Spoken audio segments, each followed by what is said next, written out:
Hey, how are you guys? Good. Hey, Grant. Hey, Ray. Good morning. How are you today? Good. Grant, were you made co-host? Let me check. I don't think I was. Okay, let me try again. Awesome.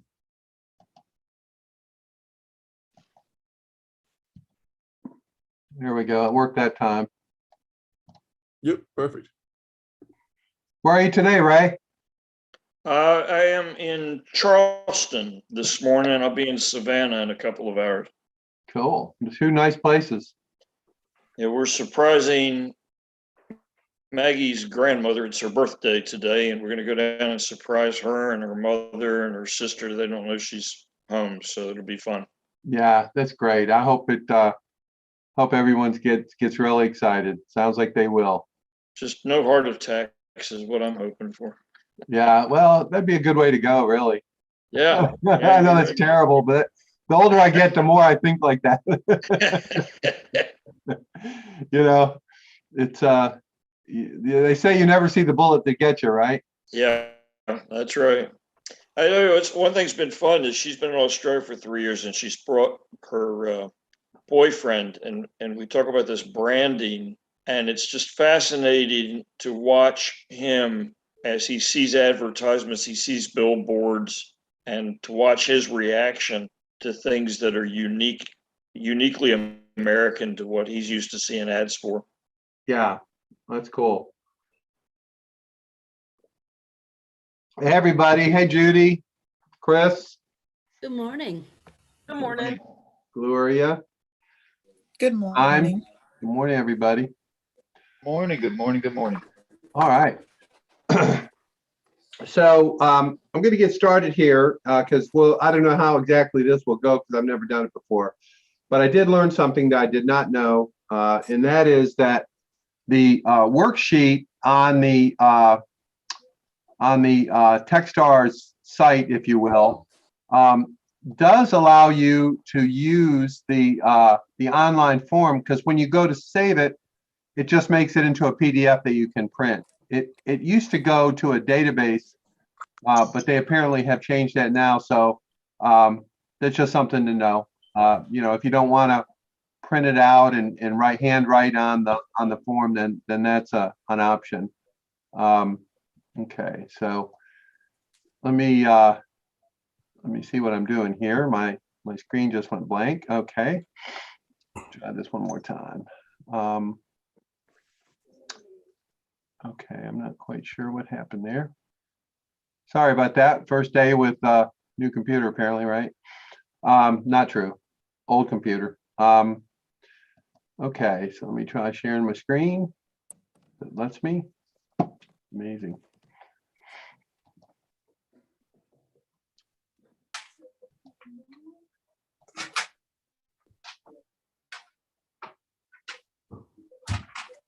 Okay.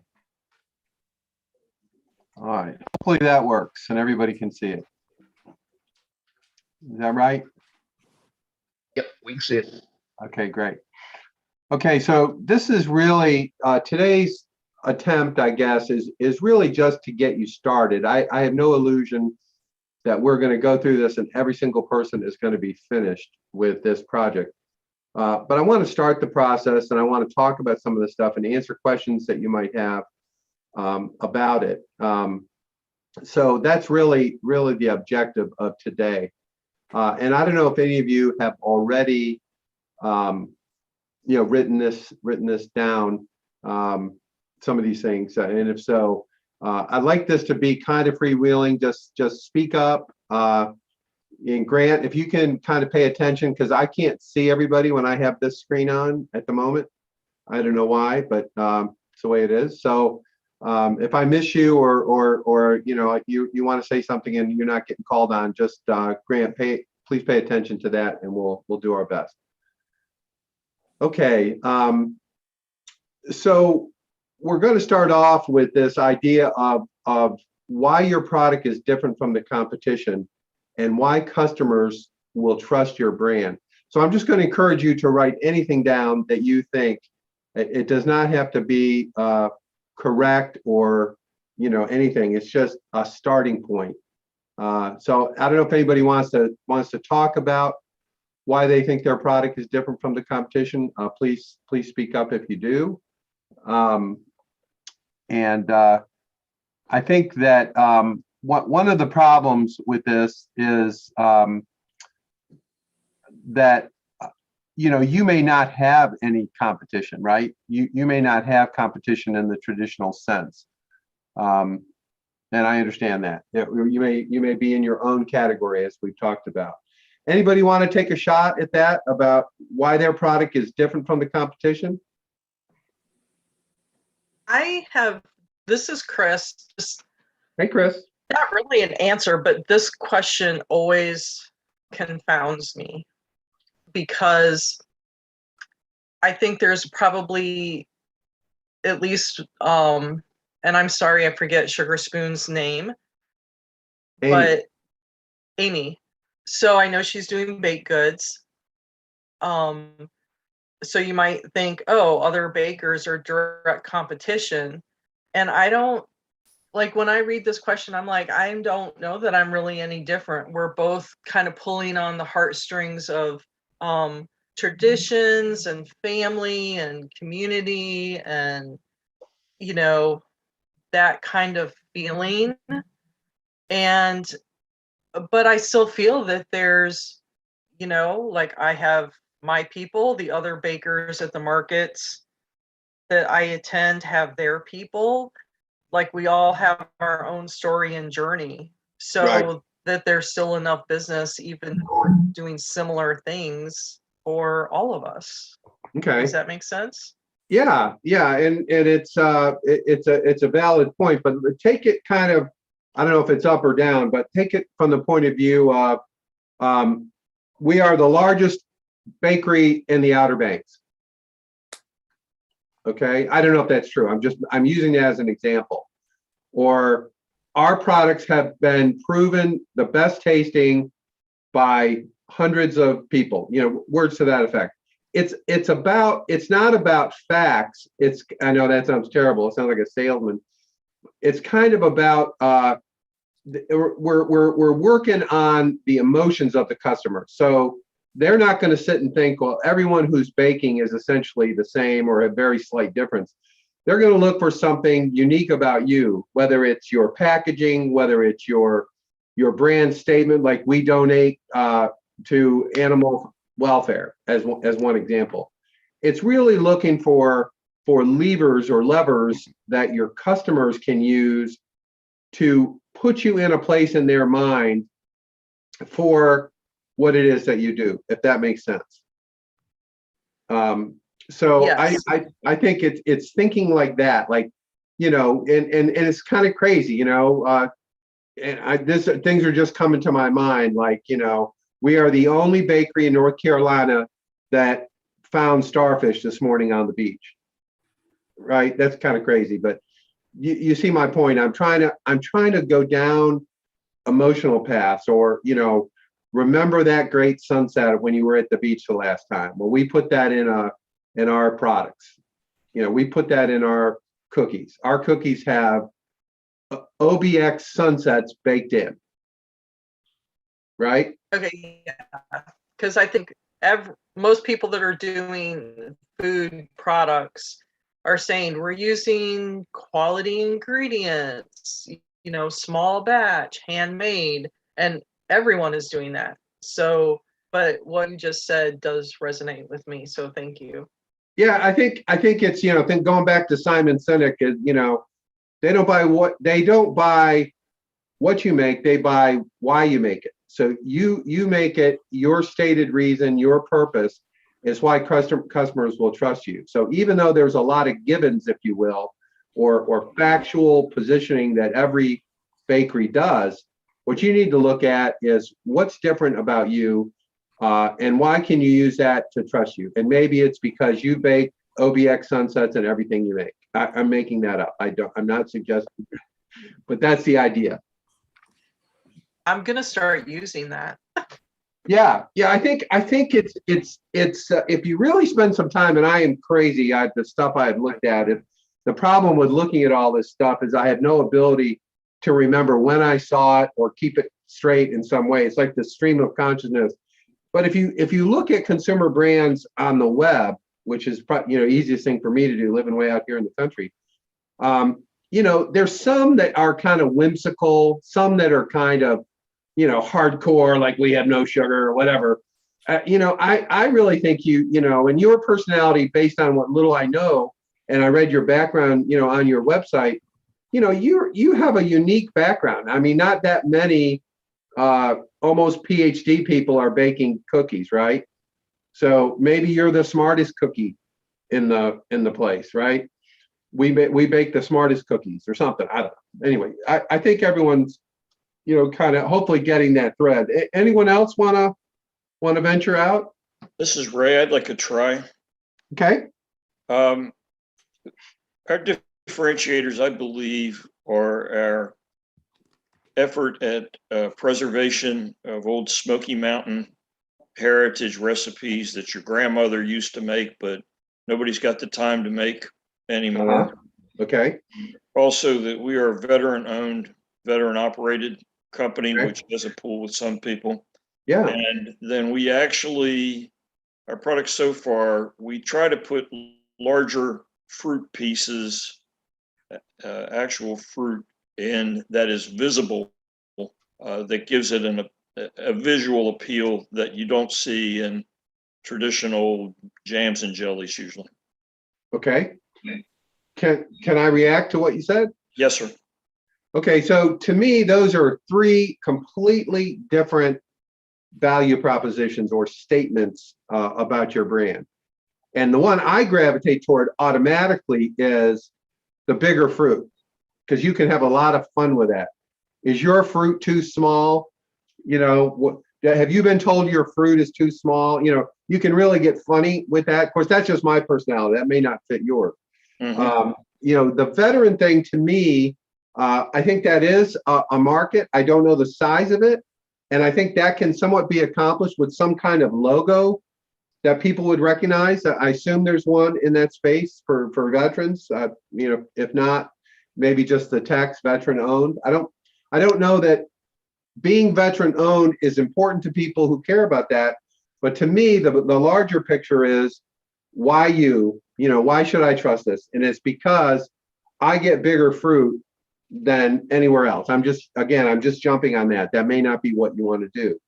But do you see what I'm talking about here? This is in the area of emotion. Mhm. I can see a social media post where two people are side by side and one has a little tiny piece of fruit on their plate and the other has a gigantic piece. You could make the point if that's even relevant. But that's the kind of way I think in terms of positioning and you for people who want more fruit for their money, blah. Mhm. So that's how I react. That the idea of the grandmother in the past, the problem I have with that is I think that's a very small population of people who even know that, right? They know they're from the Smoky Mountains or from Appalachia or whatever. I'm not quite sure what that market looks like and how important that particular piece is relative to other things that you could promote. I just don't know. Right. That's the kind of thing that market research would uncover. So that again, you might be able to signal that in some way with graphics that this is, pushed down from grandma from 100 years ago or words to that effect, something like that. But I think appealing to somebody, whether it's taste, whether it's the volume of the fruit, some sort of value that the customer gets from buying your product and trusting your brand. So I would not mix all those together. I would try to find one that you can really hang your hat on. At least at this point, you can always change. But I think that clear messaging will cut through a lot. And I really like the idea, we put more fruit than anyone else, even if it's not true, right? You can still say it. Right. We put more fruit in our spread than anyone else, I like that. That's my reaction to what you're saying. Yeah. Thanks for your counsel. Anyone else want to jump in here? Okay. One thing I do want to take a second here, because I know we have Kat in the class, and she is an artist. So her thing is a little bit different in the sense that, she is an artist. So the whole branding thing is a whole different discussion, and I don't want to minimize that, Kat. So I just want you to know I'm aware of that. Okay, so somebody's raised their hand. I have no idea how to get it. Can you check that, Grant? Yeah, so it's Genevieve. Hey, Genevieve. Hi. I have a question. I'm not sure about why people would buy my brand. I'm trying to, the angle of my company is to go for basically immigrant guilt, in that I would like to seize upon first and second generation immigrants from Haiti. I'm looking to do a mushroom rice product that is from Haiti. It's John rice product. The John mushroom is only grown in Haiti, and the people in Haiti, it's a national dish for Haitians. Right. So I'm looking to seize upon the guilt of immigrants that would like to do something for their country, but instead of just sending money to people there or whatever, or any groups, but having a company that is promoting sustainable environments, since it's been deforested up to 90% in Haiti, so it's only 10% with forests. So Right. something along with helping Haitians help themselves, but I don't know how to get that into like a brand, or what would differentiate. Well, I think you're confusing possible outcomes. Like if your product is successful, all those things you just mentioned will be supported and possible. But I think you have to go a step earlier, if you will. This is, again, just my opinion. Anyone else please speak up. I think they gotta want to eat it, right? They want to. It reminds them of home. Remember the taste of John or whatever the right language is. But I think you've got to create an emotional connection why they should spend their money on this product, and what you're going to do with the results of that, I think is fine, but I don't think it's the central message. And I also don't believe that guilt is really a motivator in the long run. Guilt tends to be something that someone might deal with one time. But if somebody really loves John or all that means in their mind, that's what you want to connect to. You want to connect to the emotion, to the positives, to what they love about John or whatever, and then the message of what benefits there are if they do that. That to me is a later message. That's not your first message. And this is just my opinion. Anyone else want to chime in on that? Yeah, I was thinking the same thing. On the guilt thing, Dennis, is that you're better off, in my opinion, getting people to aspire to something greater. If you took somebody like Martin Luther King Jr., he did not espouse all the negatives. He spoke to dreams and visions, and doing good in the future. And I think that would be applicable here too. Yeah, you got to get them to buy this stuff over and over, right, in order to be successful. So, that's my feedback, Genevieve. I hope that helps. Oh, thank you. Okay. And Genevieve, I would also, hearing what they were saying, I think is, resonates with me. But then, like Dennis was saying, the people, do you miss a taste of home? So you can maybe reach the Haitian immigrant community, and then maybe add on a layer of people that, like international food, if this is like Right. a national dish, people that like to travel and stuff, and maybe you can't travel right now, but would you like to, try the national dish of Haiti might Yeah. be another layer of people to reach. Yeah. I like Okay. that. That's like what I that. was thinking too, Chris, is that, maybe you might position it of, have you ever wanted to try, have you ever wanted to go to Haiti or whatever? Because I was thinking, I don't know what that experience would be, but I certainly like to try different foods. So that would be my 2 cents on that too. Yeah, and I think, that what's coming up in my mind are things like rhetorical questions from an advertising and promotion perspective. Why is everyone talking about John John? And maybe you have, some little character's name's John John, and he or she is eating this wonderful food, trying to create what in the hell are we talking about? What is this John John? Why is that such a big deal? You could have a lot of fun with that, I think. Okay. I think too, if Genevieve, you mentioned that the mushroom that is in it is only in Haiti. So perhaps you could play that up. Are there antioxidant properties, or what are the benefits of that mushroom that kind of make it rare and special, and why you would want to use that? Yeah, and maybe name the mushroom might be helpful. Whatever the genus of it is, or whatever. We're trying to still, I'm working with the START team with ECU. So we're trying to get the actual, because the species of it has not been, and I'm trying to clone it because it's very rare. Yeah, so I have to recreate the conditions there. But I was thinking about that. Thank you so much for these responses, because I was looking at other mushrooms in other cultures, because there was a ban on Enoki mushrooms coming from China. So there must be a demand for that too, for a dish. So when I was looking online, I saw that there were other Enoki mushrooms were used for a dish in certain cultures too. And then there's a Japanese mushroom dish. So I would like to make it international, because I do believe that mushrooms are something that is a food source that may be important for the years to come.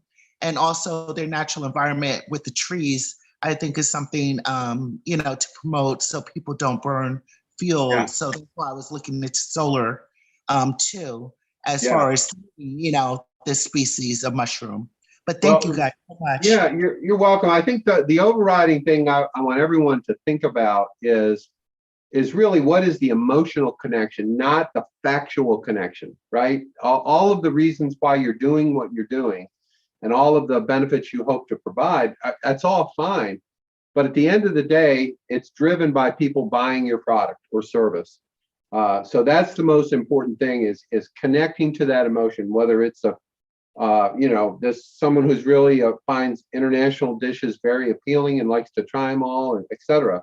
But I think emotion is what I get out of all of this, as opposed to factual.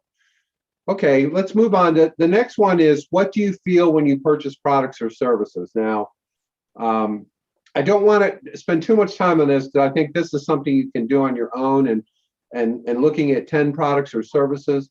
But one thing about this that I think you should consider when you're doing this section, I think in terms of buckets, right? So I may have a bucket of going to the grocery store and the stuff I buy at the grocery store.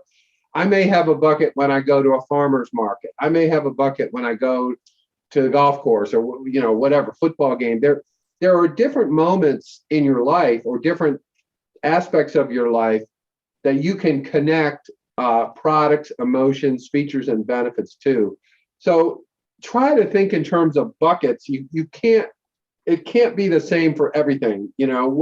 What gets my attention in a grocery store is very different than what gets my attention at a farmer's market, frankly. I know that sounds crazy, but it is for me. It's a very different thing in my mind, what I'm doing, even though I may be buying very similar products. My process at a farmer's market takes into account who is selling it, what does it all look like, a lot of other things go into my decision that do not come into my mind when I'm in the grocery store.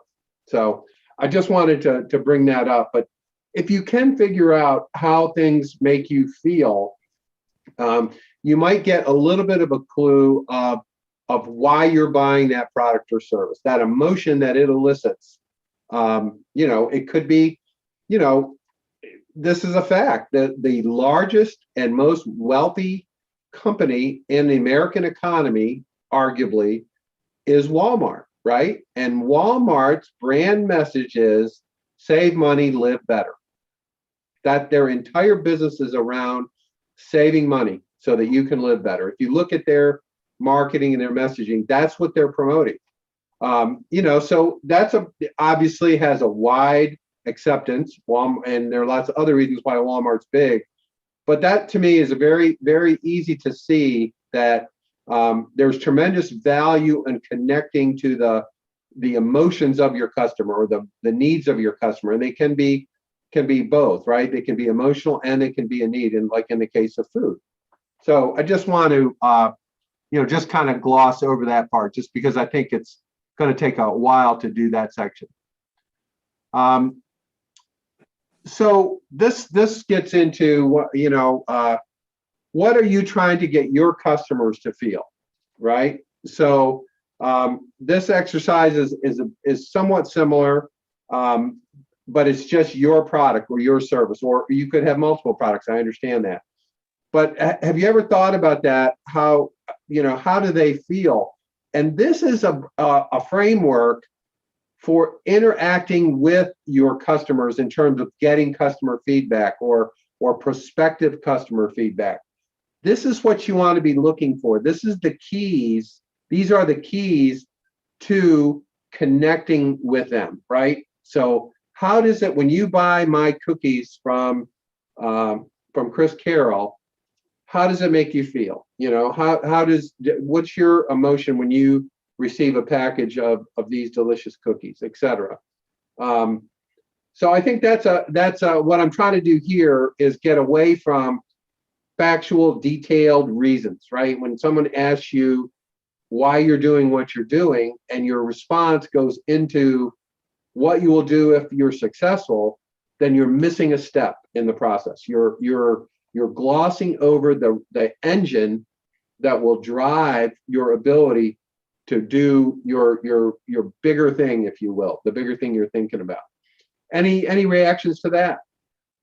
I have a question. So if you're so overall, the reason I do any of what I do is because I love food, and I truly believe it brings people together and it creates memorable moments. Yeah. But I think that's a little bit broad. How do I? Because I mean, I love to feed people, and I love for them to buy it. But honestly, if they didn't buy it, I'd probably feed them anyway, because I absolutely love what it create, that emotion that it creates when you're sharing something with somebody or being in the kitchen. Okay.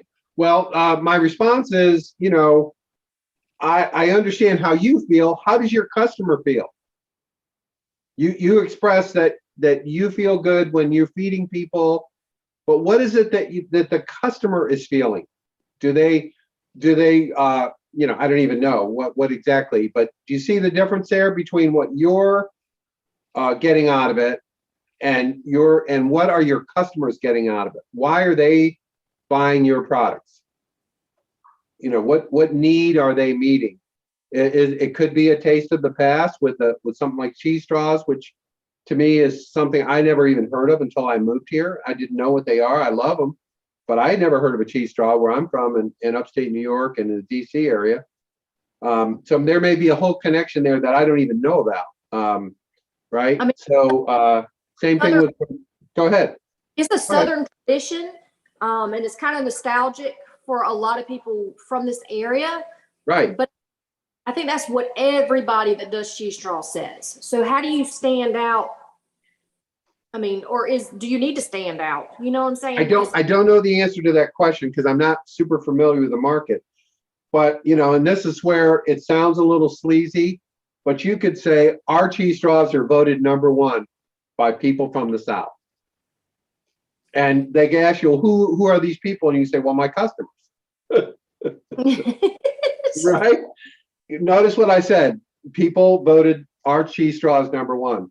So those kinds of statements actually can be very, very effective, particularly to people who don't know your brand. And I don't know that there is a default brand for cheese straws. Maybe there is. I'm not familiar with it.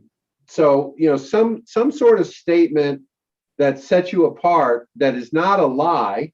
You know, it could be you know, this is where it gets sleazy, I understand, but marketing has this kind of edge to it sometimes.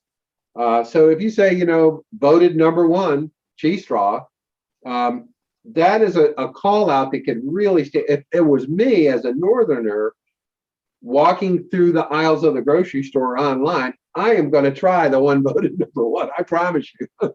That's just how I am. That, you know, so that's an example of what I'm talking about. Some kind of call out or call to action that highlights your product. You know, maybe it's the crunchiest cheese straws or whatever the attributes are that people like in cheese straw. I don't know. You see what I mean? Yeah. Don't be afraid to make bold statements. You don't want to lie. You don't want to make stuff up. But I would argue that if people are buying your product, they think it's #1.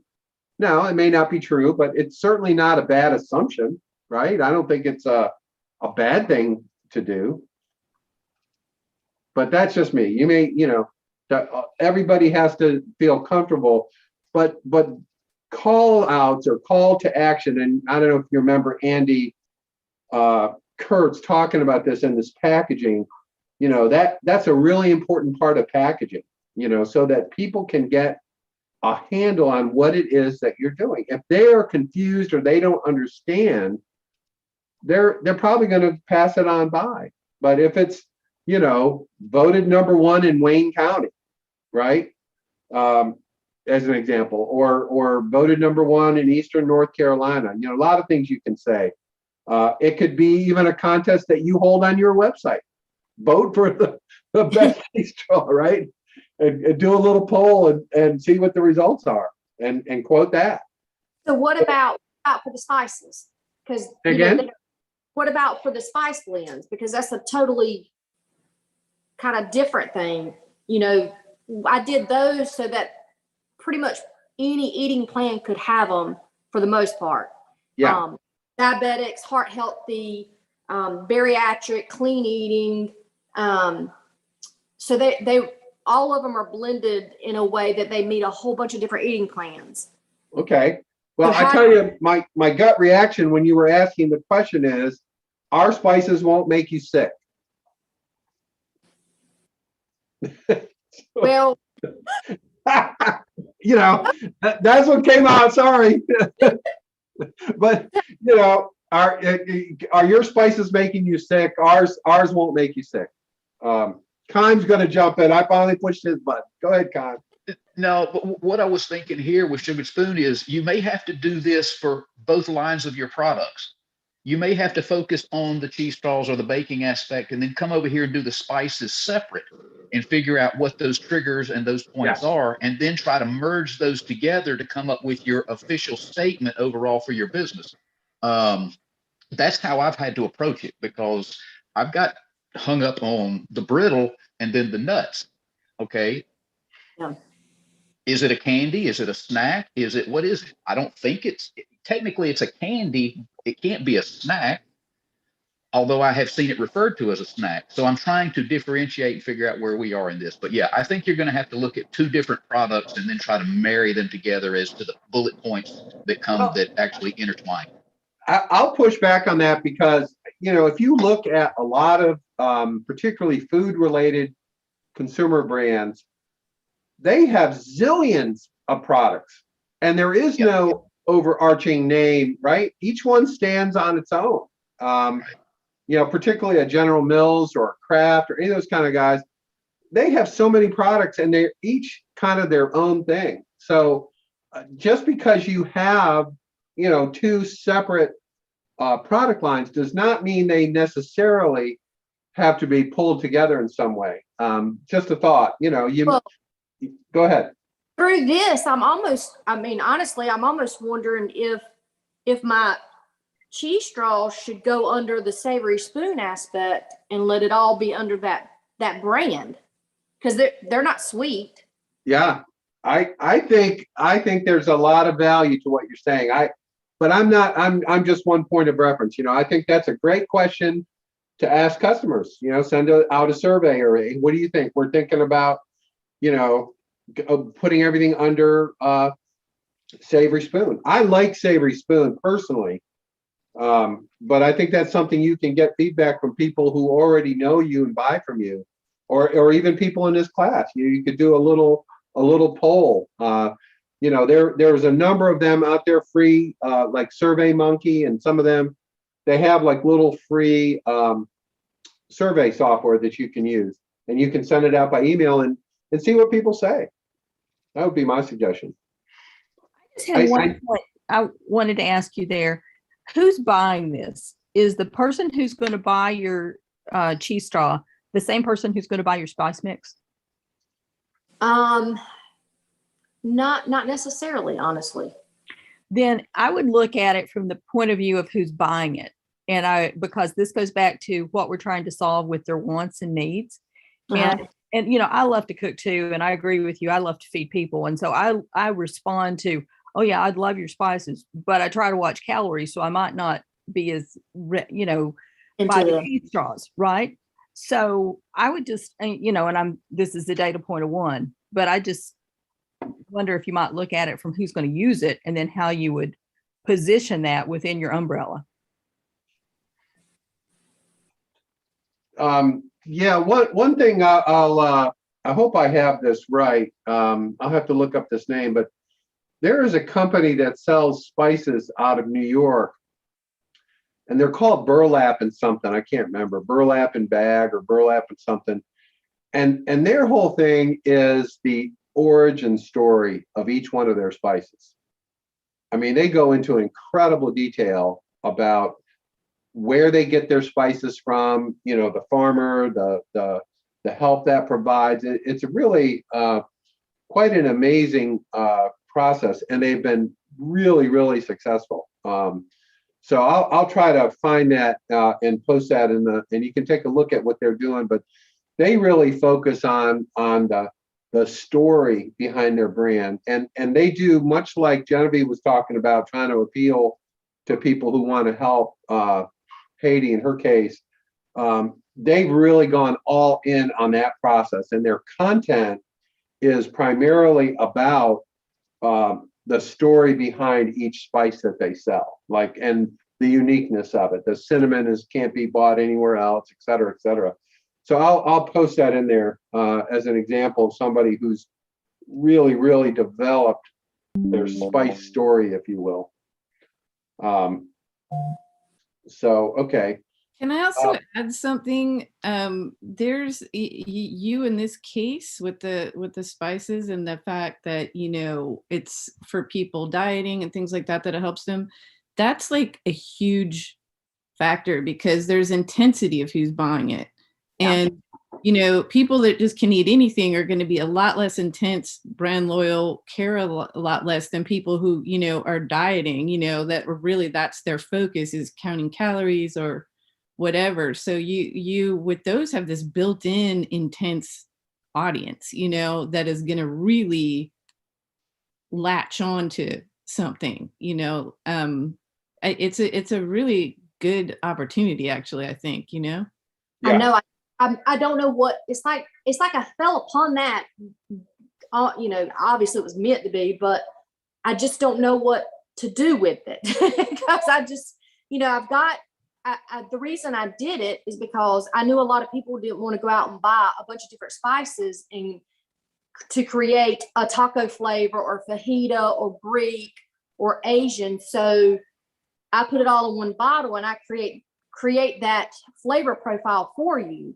I just, I don't know if it's because it's overwhelming because, I don't know what all to do with it. I feel like I've got something there, but I don't really know what to do with it. Honestly. I would try to find companies that are in the same space and see what they're doing. See how they go about it. Use Google search to find, healthy spices. I don't know. We can help you with that, but in Well, terms of, What's Go ahead. interesting, have you ever heard of Dano's? So he's doing phenomenal. nope, never Right heard now, of called Dano's, and I actually watched his story, and he said he took 6 months off to redevelop his because what he found out is people wouldn't buy his because it had sugar in it. right. And so he redid his to now they don't have sugar, and he's killing it. Yeah. Just Yeah, so the spice market obviously is a gigantic business. So my guess is you can find 5 or 10 competitors or people doing the same thing, and try to get, what are they communicating? How are they communicating? Is it their look and feel, their colors, their logo, their story, like you just mentioned? That this is what you have to do basically is reverse engineer the industry, see what's there and see what might be available for you, as a spot, if you will, in the consumer's mind. But I would think that,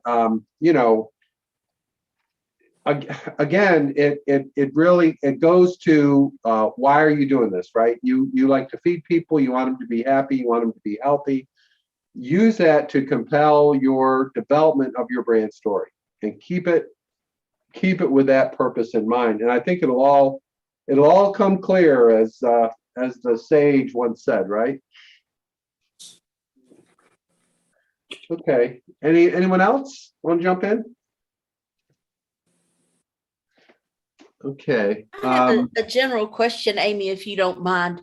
Do you find that your cheese straws typically sell better at the holidays? they do.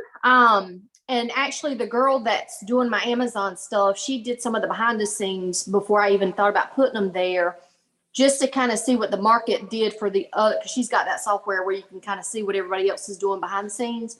Mm-hmm. And while it went down throughout the year, there still were, good sales. Because really the way I package, and I think the way a lot of other people package too, is very gift giving. It's already, it's packaged such that it would be a great gift for people who love that sort of thing. And that's a good question, because that's kind of why I'm torn on what to focus on, because that is really more so a holiday thing, and you can't even hardly make enough, but yet the spices would be a year round. So that's a great thing to bring up, because I'm actually torn on that, trying to figure out exactly what I should be focusing on, honestly. With my family, I have to have cheese straws out at Christmas. I usually buy a box for my daughter that nobody else knows about that she gets, but that's our traditional, sometimes at Easter, but always at Christmas. So in my mind, I'm wondering if there's a way to make that less holiday linked, and sometimes just if she's feeling down, I'll get her a box of cheese straws just to lift her up. Yeah. But that's not an everyday thing I think of. I love it. Psychiatrist cheese straw. That market's wide open. Feeling down, people, 100% of our customers say the cheese straw makes them feel better. It does. It brings back good memories for those who know, who Yeah, have them. that's right. Okay, well, this is good. So I'm not going to go into the brand identity map, because I think that's really its own session. I don't hope that doesn't disappoint anybody, but that's really something that you're going to have to do on your own, and then we can talk about what you've kind of figured out. I think that would be good. But one thing here, this additional branding exercise, and the guy, the branding guy, Pettis, talked a lot about this. I think Andy mentioned it, but the power of images. And you all may be familiar with stock photos or whatever, lots of different ways you can get images. But I think that's really worth some time to try to find images that back up your brand story and your brand message. And I think, in my belief, this is where social media comes in. This is where emails come in. perhaps packaging. These images are very, very powerful, or can be very powerful. And there really are a lot of resources on the web, both free and for cost. But I don't know if anybody has any comments about the use of photos or how you might get photos. I do actually. It's funny, until right now, obviously before, I mean, I make, functional art basically. So the imagery was always, my stuff. I never really thought of, which now seems crazy, but because of what we've been talking about now, I'm like, okay, I can put the pieces in the setting, I can have the people at the cool urban dinner party, with my, even if it's just photos of my stuff sort of next to it or whatever. And for some reason that hadn't crossed my mind before, like really putting it in context and making that imagery kind of pull up, okay, not only what setting is it going to be in, but the emotional stuff, what are people feeling when they're using it, and that. And yeah, kind of blend my mind recently, like I can't believe that I overlooked, basically putting these things in a context. With if you look at things like, and this may not be a great example, but jewelry is one that comes to mind for me. Jewelry is always promoted, whether it's on TV or whatever, is in the application of the jewelry, right? It's, the woman getting the ring, or, the anniversary or whatever. And there's always these emotional aspects to it. Rarely is it just a shot of the diamond ring in the case at the jewelry store, right? It's always applied. And there are probably lots of other examples like that. So Kat, to your point, I think it's great. You making that connection. And I think, I wouldn't be above, adding your product into a photo and make it like a Photoshop type of thing.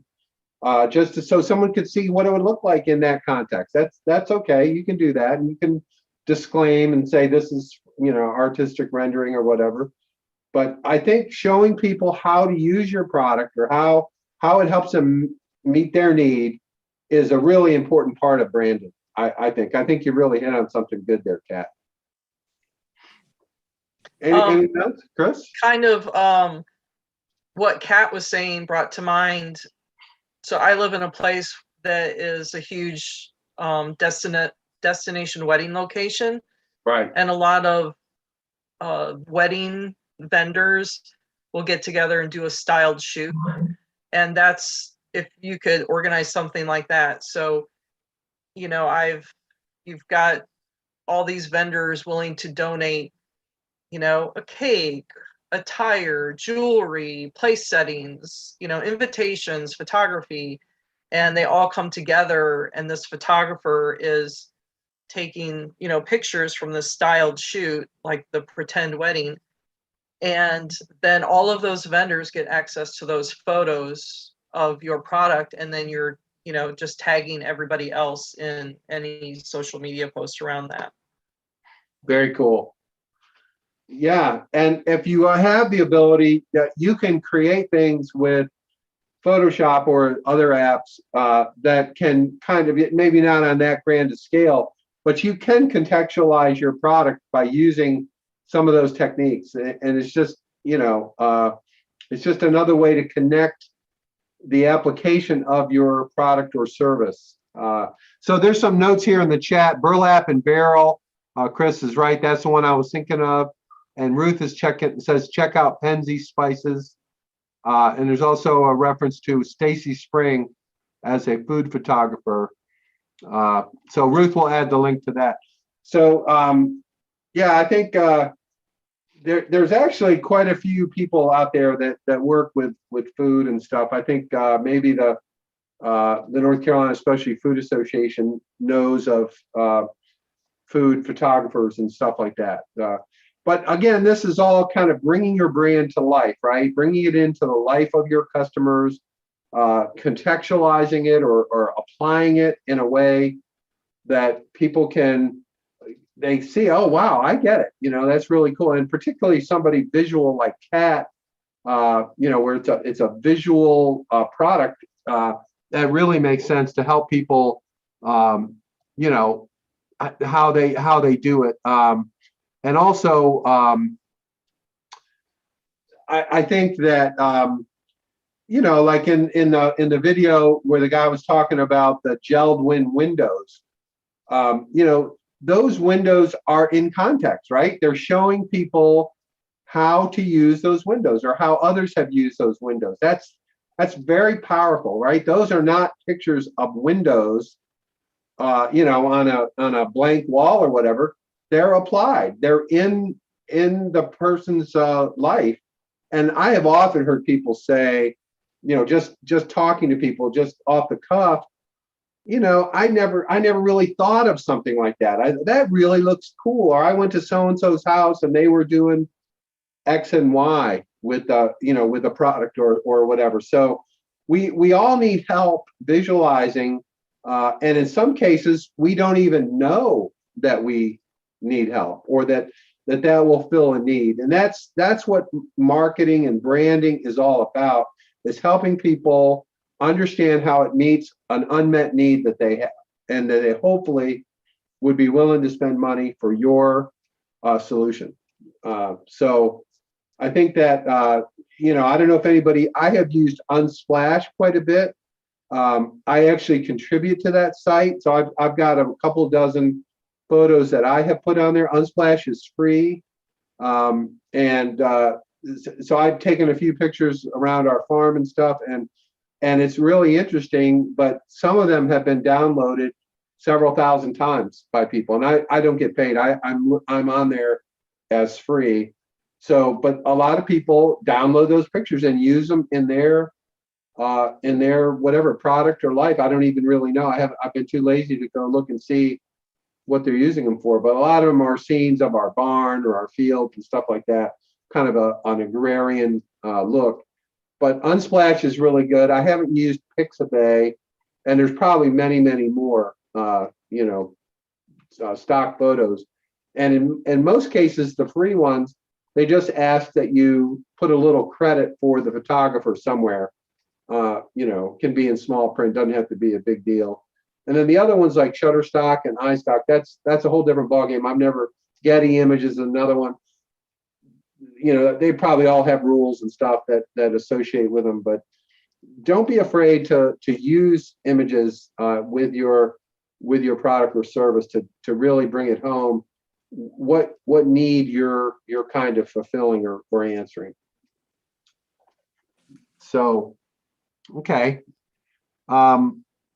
That's about all that I'm going to try to cover today. This branding worksheet, there's an example down below filled out.